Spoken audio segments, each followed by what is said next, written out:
ঢাকার বাইরে দেশের সব চাইতে বড় কাঁচা চামড়ার মোকাম নাটোরের চক বৈদ্যনাথ চামড়া আড়তে লবণযুক্ত চামড়া আসতে শুরু করেছে। মোকামে বুধবার থেকে বসেছে হাট। লবণযুক্ত চামড়া আসছে উত্তর এবং দক্ষিণাঞ্চলের প্রায় ৩০ থেকে ৩২ জেলা থেকে।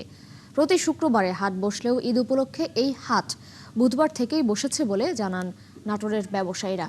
দেশের বিভিন্ন জেলার কাঁচা চামড়া আসছে হাটে, সাথে ঢাকা ট্যানারিগুলো থেকেও আসছেন ক্রেতারা। তবে প্রথম হাটে ছাগলের চামড়া এবং পরের হাট থেকে গরুর চামড়া বেশি বিক্রির সম্ভাবনার কথা বলছেন নাটোরের আড়তদার আর ব্যবসায়ীরা। দেশের সবথেকে বড় কাঁচা চামড়ার হাটের খবর জানাতে নাটোর থেকে যুক্ত হচ্ছেন আমাদের সহকর্মী বুলবুল আহমেদ।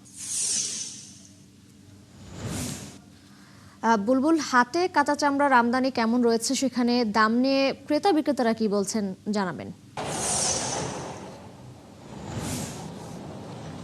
আসলে যেমনটি আপনি বলছিলেন আমাদের সংবাদে যে ঢাকার বাইরে ঢাকার পোস্তাগোলা যে কাঁচা চামড়ার মোকাম, সেই পোস্তাগোলার পরে বাংলাদেশের সবচাইতে বড় যে চামড়ার মোকাম নাটোরের চক বৈদ্যনাথ, সেই মোকামে কিন্তু আমি এই মুহূর্তে দাঁড়িয়ে রয়েছি এবং এইখানে ক্রেতা বিক্রেতারা আসতে শুরু করেছে বিভিন্ন জেলা থেকে।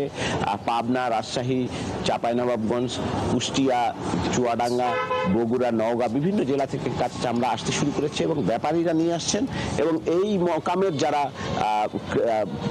চামড়া ব্যবসায়ী রয়েছেন তারাও কিন্তু বিভিন্ন জায়গায় যাচ্ছেন, বিভিন্ন জেলার হাটগুলোতে যাচ্ছেন, সেখান থেকে চামড়া সংগ্রহ করে নিয়ে এসে এই নাটোরের মোকামে রাখছেন, এখানের আড়তগুলোতে রাখছেন এবং এখান থেকে ঢাকার যে ট্যানারিগুলো রয়েছে সেই ট্যানারির প্রতিনিধি রয়েছে এই নাটোরের মোকামে, তারা চামড়া কিনছেন এবং ঢাকার ট্যানারির প্রতিনিধিরা মালিকরা তারা নিজেরা আসছেন এই মোকামে। কেনাবেচা কিন্তু ইতিমধ্যেই শুরু হয়ে গেছে। গরু, খাসির চামড়া সব চামড়াই বিক্রি হচ্ছে। বিশেষ করে প্রথম দিকে ছাগলের চামড়া বিক্রি হয়, যেহেতু কোরবানির ঈদ এক সপ্তাহ হয়েছে। এই মুহূর্তে ছাগলের চামড়াটা বিক্রির দিকে এখানকার যারা ব্যবসায়ী রয়েছে তাদের মনোযোগ বেশি, কারণ এই চামড়া বেশি দিন রাখা যায় না, এটিকে নিয়ে ট্যানারিতে প্রক্রিয়াজাত করতে হয় এবং গরুর চামড়াটা কিন্তু যেহেতু বেশি দিন রাখা যায় সে কারণে কিন্তু তারা বিক্রিতে এত তাড়াহুড়া করছেন না। এবং বিভিন্ন জেলা থেকে যে ক্রেতারা, মৌসুমী ব্যবসায়ী এবং অন্যান্য চামড়া ক্রেতা, তারা যে চামড়া নিয়ে এই মোকামে এসেছেন তাদের সাথে কথা হচ্ছিল, গতকালকেও কথা বলেছি, আজকে কথা বলেছি। তারা বলছেন যে এই চামড়া বিগত সময়গুলোতে এক যুগ বা সেরকম তার বেশি সময় আগে এই মোকামে চামড়া নিয়ে আসা মাত্র বিক্রি হয়ে যেত, কিন্তু অন্যান্য জেলা থেকে চামড়া নিয়ে এসে এখন অপেক্ষা করতে হয়।